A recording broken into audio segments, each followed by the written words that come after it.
I'm Amy Jo Martin. Welcome to the Why Not Now show. Today we have Scott O'Neill on the podcast. This is one of my favorite conversations.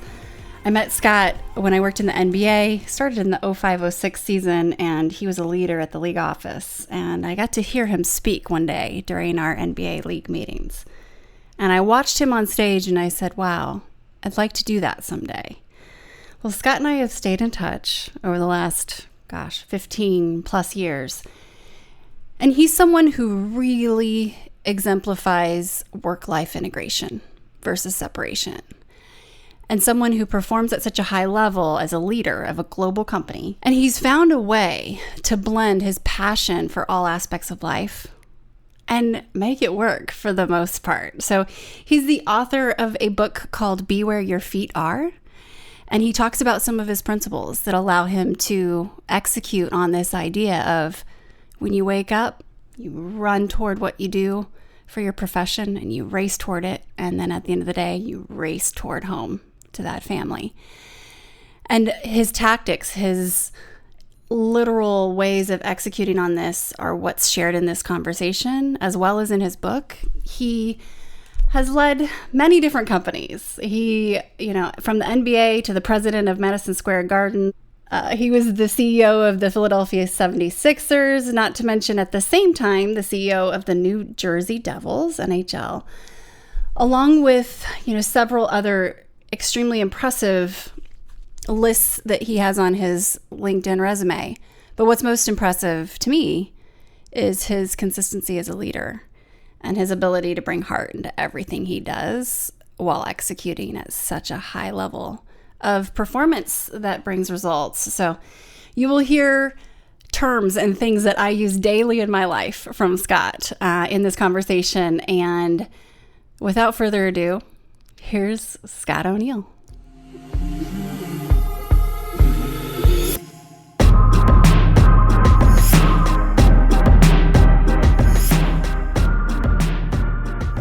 Scott O'Neill, welcome to the Why Not Now show. It's good to have you back on. I'm thrilled to be here with you. I love your show. I love you. I love the energy you bring into the world. And I'm more than thrilled to be here. I'm so excited to have you here. And I'm really excited to talk about this masterpiece that you just wrote, Be Where Your Feet Are. But in the spirit of Why Not Now, let's hop in where we usually do. Can you tell me about a time when you had a big decision to make and you had to ask yourself the question, why not now? We'll dissect that day, minute, hour, season, and kind of understand how you navigated from idea to action. Okay, you told me this was going to be the most fun part of my day. I did. And I'm going to tell you a story that wasn't so fun. Okay. And so I'm going to tell you how I came to actually put pen to paper and start writing a book. And my best friend, Will Carden, took his own life. And it was awful. He was suffering from depression and had been for 10 years and had thought about suicide several times. And me and several of my friends had talked him through several occasions. And I didn't really understand mental illness or depression or chemical imbalance. And then I got a call one night from Jared Stone, one of my dear friends. And all he said was, Will's gone. I was like, what? Where'd he go? He's like, no. He's gone. He took his own life. I literally went numb. I just absolutely went numb. I had one of the worst dad moments of my life. My wife came out, it was late at night, and she came in, she's like, what's going on? And I told her, and she's like, I think we have to tell the kids. I mean, this could be on social media. Like, someone's going to text them. Like, I walked downstairs. I'm like, he called Uncle Will. I was like, Uncle Will is dead. He shot himself. And I just literally just turned and walked upstairs.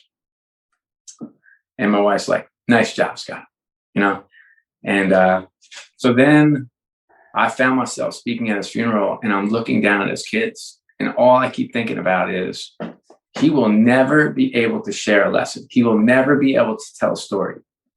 And then I spiraled, and I found myself in just a bad place. And if anybody listening has ever been in this place, I'm sorry. I had trouble sleeping at night. I had trouble getting up in the morning. I would burst into tears in a meeting. Somebody said something that had nothing to do with anything. And I was just like, have you ever seen those those riders on the New York subway that just kind of stare catatonically ahead. That's how I felt. And I was like, it was almost an out-of-body experience. I could see myself like just staring ahead, and I couldn't seem to break out of it. And I started to write. That's what I started to heal. I was writing, just write on my iPad.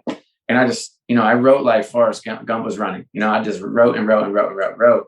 And it started just nonsensically. And then it started to just kind of pull together concepts. And I got to a point where I had literally written 300 pages.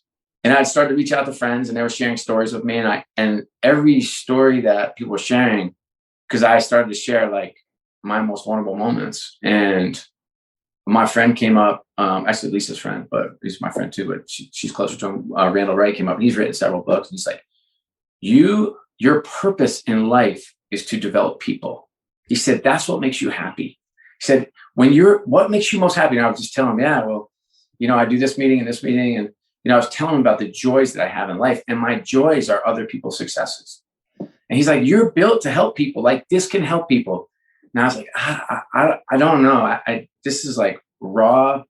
This is not a victory lap. This is where I learn my lessons. And this is where I, talk about will, and talk about getting fired, and talk about running the company to the ground, and talking about struggles with my daughters. And like, this is not.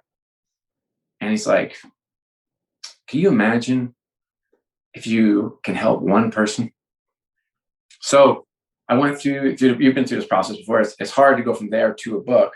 And then I called my sister-in-law, and she connected me to Jan Miller, who's this great agent. And we share the same agent. She's amazing. And Jan, she's a unique character, but has sold over 2,000 books, discovered Stephen Covey, put out a New York Times bestseller like you. And so to get her to represent you're in really good hands. And as she said, I can sell anything. And then she connected me with a great writer, Michelle Bender, who actually put all this together. And then St. Martin just bought the book, and the rest is kind of the fun history of it. But my why not now moment is 100% staring at that altar, delivering a eulogy. Oh yeah. In the book, just reading that part and this whole section, it's interesting that talk us through that real quick, because for people who haven't read it yet, tell us what that was like. Well, I'm a crier anyway. I've choked up 3 times already. So I am okay with my emotion. I love emotion. I love to laugh and cry every day. I really do. And that wasn't too cool when you were 13 years old, by the way, mm-hmm. or when you were 15, or when you were 18. But as you get a little older, I think, the weight of moments become more important. The gravity of conversations become more relevant. You feel, you get to feel more. So I guess my age has caught up with my emotion over time. And I was a disaster. I had my kids just tell me, like, it's going to be okay, Dad. Like, they told me that 1,000 times. But walking in, we had gone to the church the night before, and we'd set up chairs. And he was like just a larger than life personality, fun, full of love and service. And so this was a big church. I think it sat like 1,200-1,500 people. It was huge. And by the time people started rolling in, they'd actually put chairs and video up in the classrooms alongside the church, because it was packed to the gills. There were people like 15 deep on the stage in the back. It was heavy. It was a heavy time. And I finally had pulled it together. I got up. I worked out. I was in Arizona at this little resort, and they had like a little like makeshift chapel. So I just went there and just chilled there by myself for an hour. I came back. I was like, I'm good to go. I literally walked in. My daughter's like, yay. I'm like, no, I'm good. I'm going to head over early, but I'll see y'all over there. And we just had this like party the night before, which was so surreal. It's like, funerals are like, they're amazing. Like, they're not what this funeral was for me, the actual funeral, but like, it's these incredible celebrations. Like the funeral for my dad, it's a party for 500 people. Everyone you love comes together. It's so awesome. And then remember, I got to the church and I saw the bishop there that I met the night before. he's like, you okay? I'm like, yeah, I'm good. And then I just kind of fell apart again. And I was like, so how's this work? Like, who's speaking in my church? Like, it's Church of Jesus Christ of Latter-day Saints, and they have these apostles, and two apostles were speaking at his funeral. He's very close to these two guys. And I was like, oh, great, and not, it's just great that they were coming and pay tribute to this great man. It also is like, just puts more weight on everything, and so I was like, hey, Bishop, like, where do I sit? Like, because I knew there were going to be a lot of people there. And so a lot of our good friends were sitting on the stage, on the stand, which was pretty neat. And then I just kept seeing like familiar face after familiar face. I just sat. He's like, just stay to the right. It's like all the dignitaries and the church people, they'll all be on the left. Just stay on the right. And I was like, all right. So I sat right against the wall, and I was just drinking my water and reading over my talk. And then I felt like this grip on my arm, and it was one of the apostles, Elder Anderson. He's like, Brother O'Neill, what are you doing over here? I was like, hey man, I'm just trying to stay out of the way. Like, he's like, no, this isn't going to work. He's like, let's go. You're sitting with me. And so he's like, he has this vice like grip, just takes me across the stand, and I can feel, because he's, it'd be like a senator walking you across there, or like if you're a Catholic, like an archbishop or some big dignitary walking you across the stage. All the eyes are following him. And he walks up, and I don't know who the guy was. He's like, Brother O'Neill sitting here, so I'm sure. So I'm good. I just want to, be here. And we sit down, and I just, just like let go of my arm. And I was like, okay.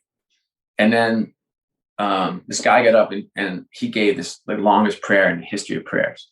And you ever like sit in church and you do like the Popeye thing where you open one eye? Like, I was kind of doing the Popeye. I had the eyes closed, and it was so long. I gave like the little one eye. What is happening up there? And I knew I was first, and so I was starting to strap. My heart rate was going, and then he grabs my arm after the prayer. He's like, "This is not entertainment. This is the house of the Lord." And blah blah blah. This is not. And I was like, is he talking about me? Is he talking about that guy?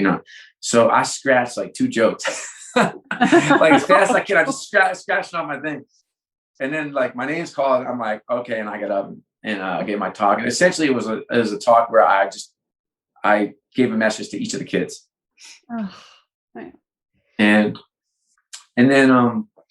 it was amazing, and I guess it was going a little long because I got tapped 3 times, and I was like, yeah, I'm not ready.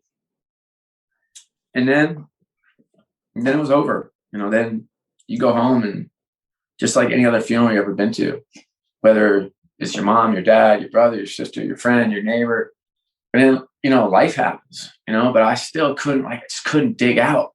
And I've had a pretty from the outside, life is amazing, for everybody, and you look at Instagram, and you're a great follow, by the way, everybody should follow you. And you look at Twitter, and it's great, and you're good. You're one of the rare follows. You share some of the struggle. Like I love that, because I get a little window into your world, and I think that's awesome. But for the most part, social media gives you this veneer, this picture that everything is, it's like the Lego guy. Everything is awesome, right? Like, it's that. And there's nothing wrong with that. Like, there isn't. Like, it's because I do want to see like the happy moments. I do. Like, I want to see the graduation, or the kid got out of school with a winning goal, and, the new boyfriend, or what. Like, I love seeing that stuff. I really do. I'm not cynical. I actually love it. I just want everyone to understand that like life's messy. Mm-hmm. It is. Mm-hmm. And like when we were young, we thought everything was the fairy tale. And it's not that you can't have that fairy tale. It's just that getting to that fairy tale is not like hopping on the horse and eating an apple and strolling through the kingdom and having the wedding. Like, that's not what it is. It's the joy that we find in the struggle. It's the joy that we find in the connections when we trip and fall. It's the joy that we find when we learn this most incredible lesson from a failure we had. That's the joy. That is the Disney moment. It's not the crowning. And I think that's something I'm not sure we could ever penetrate on social media. And so it kind of, if I'm with my 14-year-old daughter and her girlfriends are all together and they're making TikTok videos, to her, that's the eye of the storm. I'm like, nah, it's not the eye of the storm. You good. But to her, it is. My other one, all my daughters crash cars. It's like, it's kind of a thing in our house. And so, my latest one to crash a car. By the way, insurance companies will throw you off their insurance. We're off insurance. So we have to go get whatever the state insurance is. Okay. For the desperate of the desperate. That actually happens. But she crashed the car. She's the eye of the storm. That's the end of the world. I'm like, the only end of the world is like, you're okay. That's my world. I care about the car. I mean, you're a terrible driver, but I don't care about the car. And so I think for me, part of Be Where Your Feet Are is just about what I'm talking about. It's about, let's get a little vulnerable. Let's share moments so other people can understand what life looks like, what life really is like. And that if you're in one of those holes, if you crash your car, if you get a divorce, if you struggle with pregnancy, or you have miscarriages, or you lose your job, or you get fired, or you run a company to the ground, or you have a daughter with social anxiety, all this stuff's happened to me, by the way, all that stuff, everything I mentioned, right? Your friend takes his own life, or anything else that's important to you, that it's going to be okay. It will be okay. And you have to figure out a way to get through it. And if you're struggling, raise your hand and get help. And if you're feeling great about yourself and your glass is full and life is good and the wind is at your back, be aware, like flip on Zoom and see who has their video off. Or, if someone's voicemail box is full, reach out or stop in at a neighbor who you haven't talked to. Or like, we need to help each other. The world needs connection. We need people. We need each other. And that's the joy. We're going to take a quick break and we'll be right back. Female leaders, executives, founders, heads up, the Renegade Accelerator is open for enrollment. Renegades are at the top of their game. They're doing all the things, but usually there's something that they really want to do. What you do is you bring your why not now idea into this 8-week program. We're focused on curriculum, the Renegade mindset, collaboration, and accountability. We are all focused on growing our thought leadership, finding more time in the day by leveraging our presence so it is present even when we are not. We are focused on optimizing our time and money and health. It is a mosaic of all types of women from different backgrounds at the top of their game, and the value exchange is exponential. Here are some why not now ideas that have come to life through Renegade. Why not now write the book? I want to get a board seat. I want to increase my speaking fee. I want to build a company. I want to pivot from corporate into entrepreneurship. I want a promotion within corporate. I want to move my brick and mortar company online so I have more freedom. I want to travel 25% of the year, but not see a dip in income. Those are a variety of why not now ideas that have been greenlit. They're done. What is your why not now idea? We're ready. If you're ready, head to renegadeaccelerator.com for more information and to apply. Oh my gosh, so many things that you just touched on that are on my list of wanting to just double down on and double click here. So first of all, you talk a lot about how isolation is kryptonite in the book. And for anyone listening, what you just heard Scott share, I can't underline that enough as well. Moving your body, talking to people, like when we retreat like that, it becomes 100 times worse. So thank you for sharing that, as one of the, if not one of the most decorated, sports executives out there. You look at your resume, you pull up Scott's LinkedIn, and it's a lot of fancy stuff. So the fact that you wrote this and shared behind the scenes, I can tell you for sure you're making a huge impact as a leader, but sharing other people's stories as well. And you talk a lot about developing people. And so what a tool this is. I know I've mentioned this before, but I think of 2008 NBA league meetings when you gave your talk, trying to rally us because it was a little bit of a dark season, right? I mean, best of times, the worst of times. And you talk about being kind of in that sage season and sharing these other stories. One of the things that hit me the most about your book, and for those who are listening and maybe not watching, Scott is standing right now, right? So I have interviewed almost 300 people. I've never had anyone stand. It kind of tells you the type of person Scott is, like competitive, intense, like definitely I feel that, right? Runs hot. And you talk about the mediocre middle and how you don't want to be there. And this word balance and be where your feet are and how this all comes together. And I feel the same. I've always been like, why would I want to be a 5 and be watered down when I'm great at 10? And my husband's like, yeah, but you're kind of intense too at times. But right. Like, the world doesn't always pay off at 10s. You know what I mean? And it's hard to work in an environment as a 10. And I mean, a 10 of talent, 10 of intensity, 10 of will, 10 of ambition, 10 of growing up as a 10 ain't so easy. You know, and not easy to be around, right? Kind of. No. Yes. And so we find partners that complement us. We've talked about this. You know, I need Lisa. Like my Lisa, she is my friends all say they're Team Lisa, which I think is so funny. I'm like, me too. Okay. I am too. But I do. She keeps the focus. She keeps the trains running. She keeps me on the rails because my life looks a lot like this. My emotion up and down, and hers is a lot more steady, you know? And so yeah, we definitely, for sure, that 10 running hot. Right. But then, I mean, one of your tools is truly being present, right? So if someone was to look at your schedule, there, you know, it'd be a little dizzying, I imagine, but it is designed, it is very intentionally designed, right? So when you're with your kids, you're with your kids, and you might be driving a little fast across town to get to something, right? But it's not. This is not. I'm trying to pull up my schedule, see how it looks. But this is my schedule. You can see some of it. You know, that's pink. You know, there's not a lot of white there. So I will say, like, and I'm not perfect at this. This is what I aspire to be. And Lisa's got 2 great tools which everyone should put in place. So this is her. If I pick my phone up, I'll wait. That's what she says. I'll wait.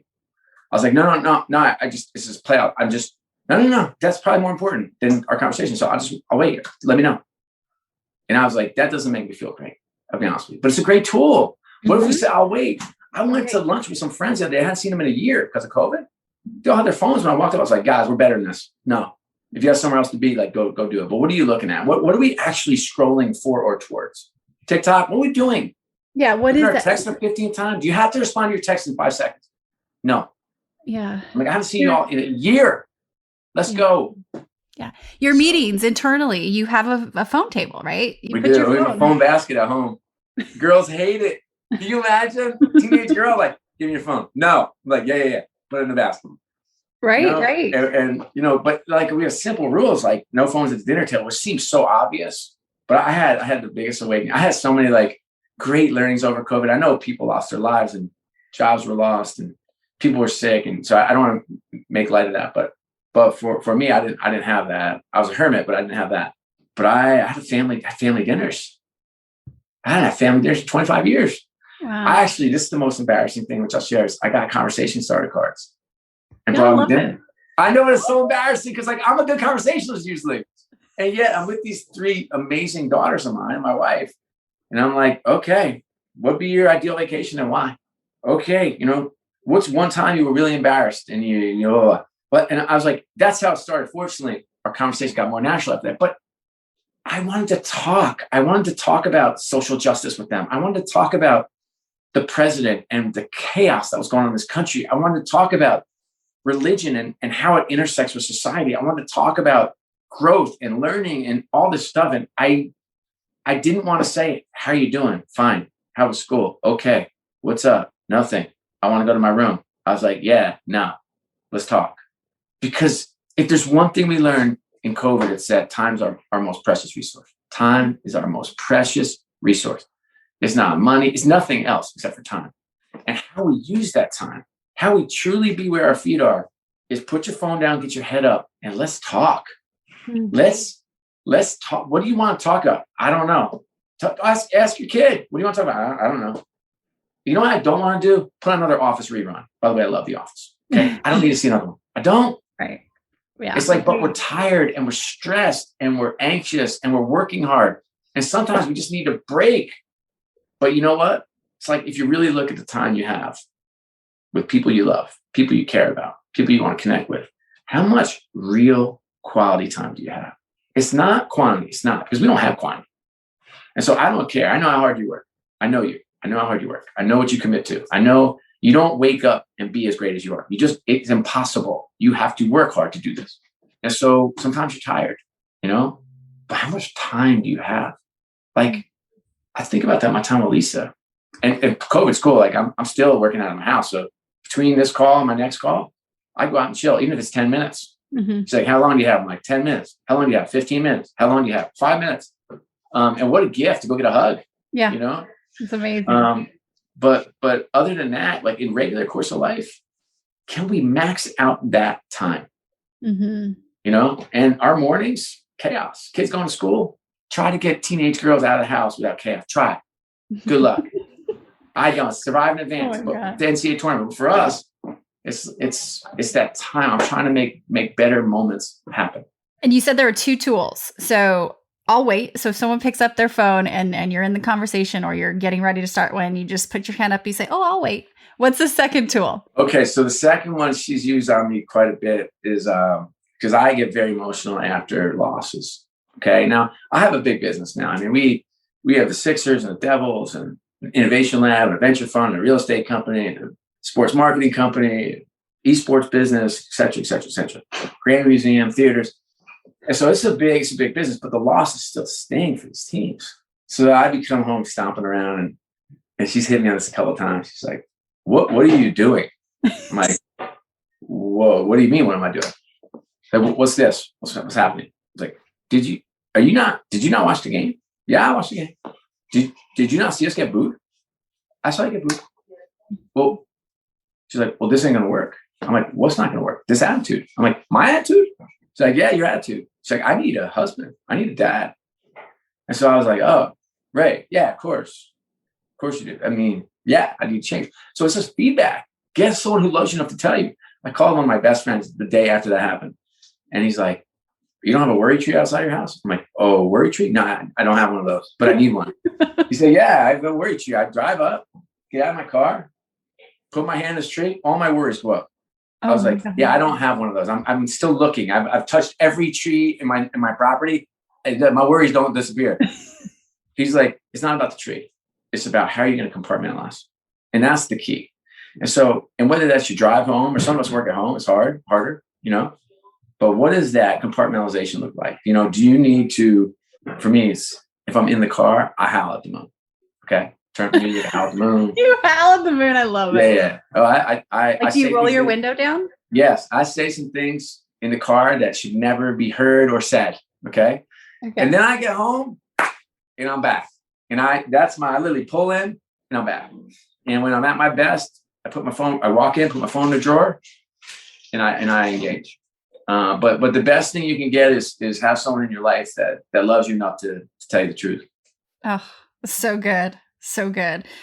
Okay. So you talk a lot about what's most important, right? So your WMI, you share the story about, being the president of MSG and it's your dream job and here you are. And then all of a sudden it's gone. You get fired. And the fact that you share and you are open about the journey is amazing.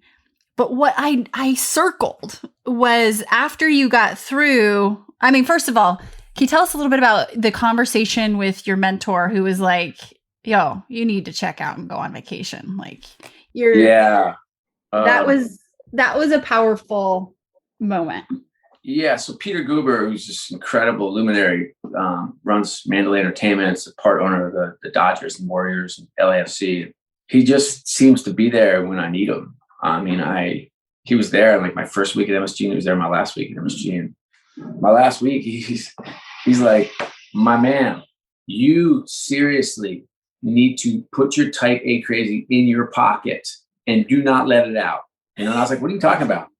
It's like, no. I know you. Like, you are going to try to prove to the world that you're smart and you're accomplished and you're talented and you can do it. And it's not, And he's like, everybody knows already. You don't have to prove anything. He's like, what you need to do is decompress.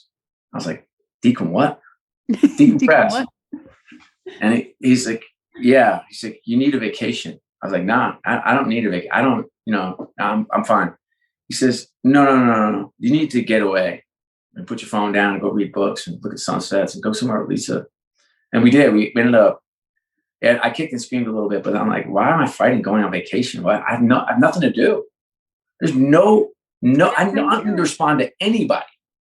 Like, it's amazing when you leave a job like that, the volume of email traffic goes, it goes from 300 to 30 a day, and that's your mom saying, hey, honey, just checking up on you. Yeah. And so we went down to Cabo and I just read. I just would get up in the morning and watch the sunrise and read, and phone never left the room. Hung out by the pool, went on a horseback ride, which I didn't love, but it was great. And then I took the girls out of school and went to Europe. They'd never been to Europe, so they were young at the time. Took them, and they still say that's the best vacation we've ever had. We've had such fun vacations.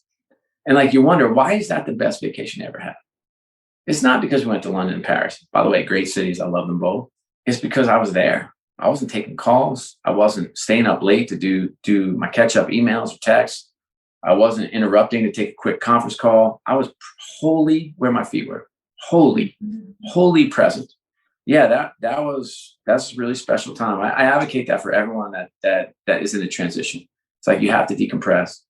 And I don't mean to say everyone can take a trip to Mexico or Europe. I mean, I just was in one of those jobs where I got a big severance. I mean, it's part of my contract. So God bless America. But decompression isn't about going to a fancy place. It's about finding an escape, shutting down. And that's about, you can go to wherever you feel happy. That can be in the woods somewhere. It could be on a farm. It could be traipsing across the country in a Winnebago. You've got to find that peace and find yourself again. I just find, like, I don't know. It's like you get on these jobs and you're just on that treadmill and you are going 100 miles an hour. And then you hop off and you start to read again and think again and learn again and talk to people, reconnect, and just try to find yourself. Make sure you're whole. But the WMI, for me, the best exercise that anyone could ever do, if you only do one thing coming out of this podcast, you just write down personally, relationship-wise, and at work, what are the three things that are most important? Like, what's critical? What is most important? 3 things for each. And then take your calendar and map your calendar to those 9 things. And you will be humbled, okay? Because I was. Well, I hope you're not as humbled as I was. I had 23% of my stuff. I did a week audit. 23% of my stuff was spent on the 9 things that I claim to be most important. Okay. I had this executive coach, Brendan Bouchard. He's amazing. He says that all his research, or interviewing 10,000 executives, that high performers spend 65% of their time on what's most important. 65%. I was at 23%. It's like, come on. So I either have to change what I claim to be my WMI or change my behavior. I got one or the other, right? Because you can't live. I always think when you're not living who you aspire to be or you want to be, that's when you're off center. That's when you're out of sorts. That's when you get sideways with your partner. That's when you say the wrong thing or do the wrong thing or make a mistake. And so I've changed my behavior and learned a magic word. No. Yeah. Yeah. Right? Full sentence right there, isn't it? Wow. Okay. So there was another time I think it was after the startup, but before you joined Teambo in the MBA, which is when I got to know you, and you talked about getting back maybe after you got your MBA. But anyway, you made 200 phone calls in a matter of a few days. And I read that and I was like, no, I know obviously he did that. There are very few people that would do that, and not emails, phone calls. So for those people who are listening right now and they're pivoting or they're wanting a big change, what a signal. Pick up the phone. We just don't do that as much anymore. We text, we email. But what did that sound like? Yeah. Well, I do want to take them back a little bit because I just talked about leaving MSG and having severance and everything was awesome. And I'm like on vacation in Cabo. This was very different. This was out of work, out of luck, out of money. This was foreclosure notices on my house. That's what this was. This was, okay. I was not in a good emotional state. I had just lost a lot of money for a lot of people, $15 million. I had just like fired 53 people, including my brother, some of my best friends in the world, who I conned into coming into this, let's go see change the world company. So I was not in a good headspace. And for me, I retreat to basketball. That's like my escape from the world. Everybody needs an escape from the world. And that's when I started. My wife's like, have you played any pickup lately? She's like, she's my big prompter. I was like, yeah. Get yourself together. She's like, hey, have you read this book? So that's Lisa like prompting me. And I had my oldest, who's now 21, was just turning 1. So she's just starting to walk. So I go on these long walks and have these long talks to her. She had no idea what I was talking about. I just talked to her, and I started to find myself again. So I just don't want to pretend that like everything was great. And I picked up the phone and got a job, because that's what happened. But it was 3 months of me fumbling and struggling and not picking up the phone and not sending an email and not having I still don't have a resume. I haven't had a resume. It's been 15, that's a long time. I was like, you just read my bio. I don't know how to do a resume. But yeah, no, then I went into action. I came home one day. I remember the moment. Like I was walking with Alexa. I have a picture of that day. And it's me. I have a big umbrella on. I have my Hoops TV shirt on. It says ball on the back. And she would always be pushing this cute little stroller. And she's the cutest little kid. She had like always wore sunglasses, even when it was raining. She had sunglasses on. Really cute. It was cute little sandals that girls have. And she's pushing a stroller, and I've got this umbrella. And I come back, and I just remember saying to Lisa, like, I'm ready to go. And she's like, all right, well, I'm sure. She's like, because she handles all, she pays the bills and manages, I never have dealt with any of that stuff since we've been married 25 years. So I didn't even understand the financial pressure we were under, which she was hiding. And then I came home. She's like, what are you going to do? I said, I'm going to call everyone I know. And she's like, what are you going to tell them? I was like, I'm going to tell them I'm looking for a job. I need help. And that's something that hasn't been like, I'm not good at asking for help. It's not my strength. I love helping people. That's my joy. Lending a hand, helping someone, talk through a career change or challenge, or find something new, or take on a new business, or start a business. That's stuff I love, helping. But picking up the phone and saying, hey, I need you, was hard. And I just went. And so I just made a list, put the numbers down next to it, called, and had my way. And, fortunately, within 3 weeks, I had like really interesting things that I was talking through. And it was fun. And I ended up at NBA at Teambo. I almost went to work for Tim Lewicki at AG, which would have been really fun, because that was before AG really exploded. But that was what I was really interested in. And I talked to Paul Fireman at Reebok, and they'd just done the NFL deal about running that JV. That would have been a cool job as well. But something about the NBA and David Stern and Adam Silver, I couldn't get enough. And what they wanted me to do, I thought was the coolest job of all time. And my interview with David Stern was kind of funny. I don't think I say this in the book, but when I went in to interview, Adam Silver walked me. Seth Berger, who founded the N1, who's my partner at Hoops TV, who works with me now, runs the innovation lab at the Sixers in the Small World Story. He called Adam and was like, Scott's the guy. He should work the NBA. So Adam, calls me back and connects with David. And he's like, you need to go see the commissioner. I was like, okay. So I go in and see the commissioner, and he has his back to me for 20 minutes in the interview. So this is right there. So what can you possibly do for me? What? From Hoops TV, like that, 20 minutes. And Adam's there. And just like Adam has this amazing way with people. He's like, well, David, I'm not sure if you remember Scott's background, but let me just walk you through it. He walks through background. Like he has spent his career at teams before Hoops TV. The last time I'd seen him, he'd been threatening, like, you'll visit every lawyer down the way, because with the footage we were using and all stuff. So he was threatening me. So, and then he turns around, like after 20 minutes, he's like, all right, go see Bernie Mullen right now. I was like, okay. Or he's like, you don't know who Bernie Mullen is? I said, no, I don't. He's like, yeah, Linda will take you down. Yeah. And I was like, okay. So I walk in to see Bernie Mullen, who's running Teambo at the time. They went on to run the Hawks and Thrashers, good friends, amazing guy. And I walk in his office, he's like, okay, so Uncle David just called. Looks like we'll be working together. And I was like, say what? Love it. Oh. Yeah. So that's why I got hired there. So it's like funny how those things, Oh my gosh. And then I had a great run. I worked with Dr. Bill Sutton and Bernie Dr. Mullen. Bill Sutton, yes. Yeah. Andy Hirsch.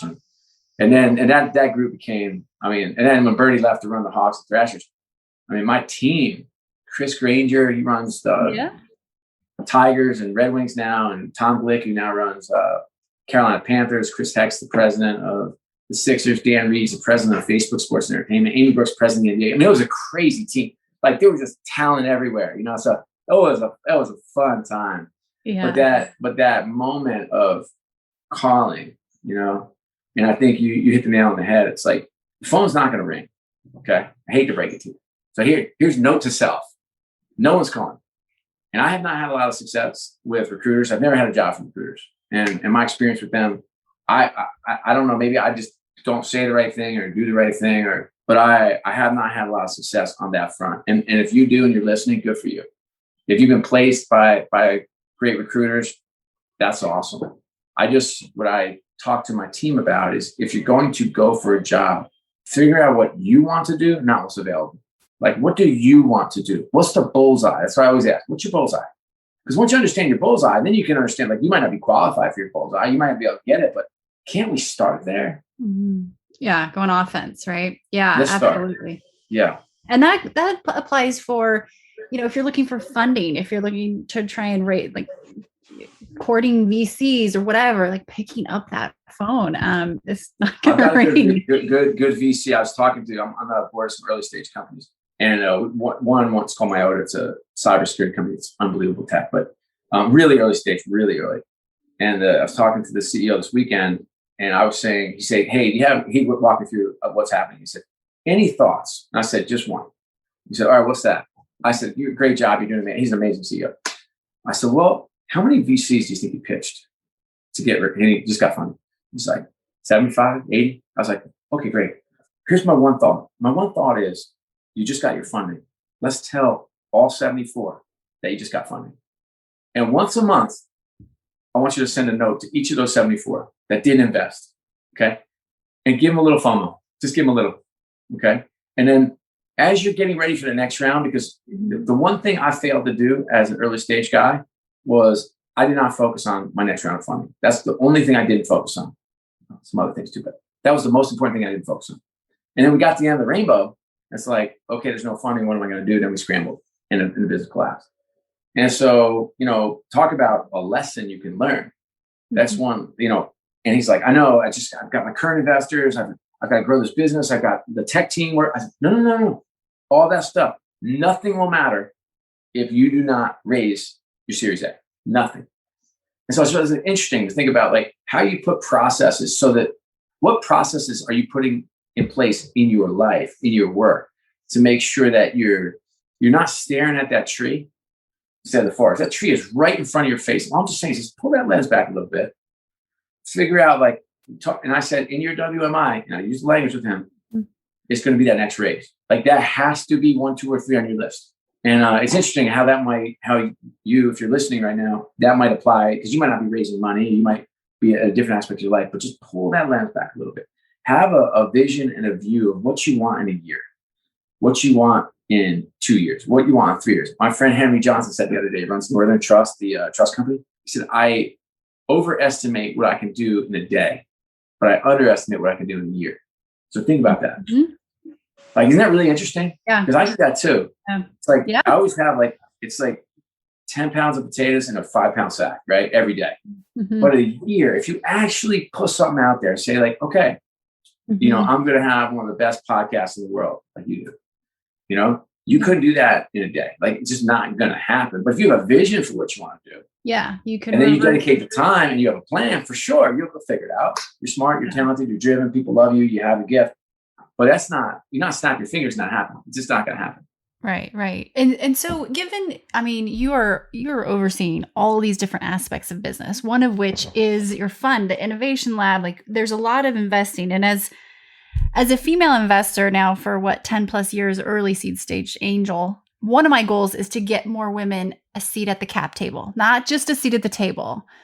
And you've been an advocate and had female leadership around you all your leadership career. How do we accelerate that, Scott? How can we get more women on the table, the real table? Yeah. Well, I mean, we do. I mean, we have, I wish I had the facts and stats, but our innovation lab, I believe the founders, 36% of them are women, I believe. But I don't want to be held to that number, but it's in my head. For founders? Yeah. And what about investors too? No, I have to look deeper. I mean, that's a great point. How we can do that, I'm not sure. I will say that that's a really, really great point. Who was I talking to? Oh, Sun Yin from who runs Duke, Coach K Leadership. Do you know her, Sun Yin? If not, I need to make a connection. Oh boy, she'd be a wonderful guest on this podcast. Okay. I'm gonna make that a joke. So she was talking to her the other day. She's one of the great world thought leaders in terms of building teams and business and leadership. And she's a coach for the Coaching of the Stars.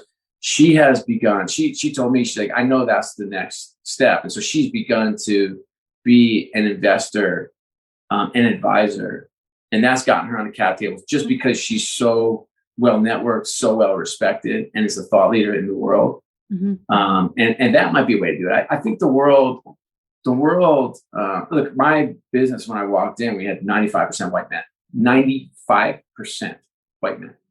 Highest ranking person was a VP. There's a woman.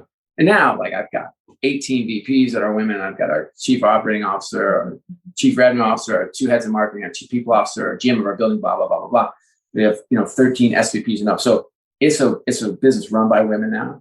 And as you know, I'm my good friend, Angela Ruggiero, do you know her? She should be on your podcast too. I got 2 connections to make. Awesome. She calls me a man ambassador, which I'll take. A man ambassador. Isn't that a great name? Yeah, cool I love it. Yeah, she runs an innovation company, innovation lab up in Boston, and she's like one of the most accomplished women hockey players in the history. She's like, how do we get women? Well, they're experts. Like, women are experts in the world, and I think coming in as advisors and getting advisorships is a great way to get on the cap table. It's a great start, and that's one of the things we teach in the Renegade Accelerator. And the reason I'm so interested in this is, most of my mentors have been male, and I now have more women, which is amazing. But I've been fortunate to learn, and even starting small. So once you kind of start getting in the deal flow now that I'm seeing, it's just like, oh, I didn't know that you invest. And it doesn't even have to be huge amounts. I think there's this understanding that you have to have millions and millions of dollars at a time to put into these companies, which isn't the case, but you still, you think about the intellectual capital that can go along with a little bit of financial capital, and we aren't taught that necessarily. I love that. No, I love that. I also think too, I'm just thinking now as you're talking, I mean, we've set up, we have a stock appreciation pool. So like our top 30, several of whom are women now, own a piece of this company. So which is awesome. Yeah. We set up what we call an ICP, an investors carry pool. So any new business we start, if it hits a certain hurdle, 20% of that goes to the top executives. So again, I've got another like 40 people on that. So that, I guess that is a way, if you're running a company and you believe that diversity is a sustainable competitive advantage, which I do, then you can structure parts of your business to make sure that they get a lift. And I think that's probably a good way to do it as well. So to bring us back around and wrap us up here, Scott, let's put you back before that phone call that you got, at the beginning of the show. If you were to go back and just say something to yourself before this was about to unfold, which has led to us even being here right now talking about it, right? I mean, what would you say to yourself?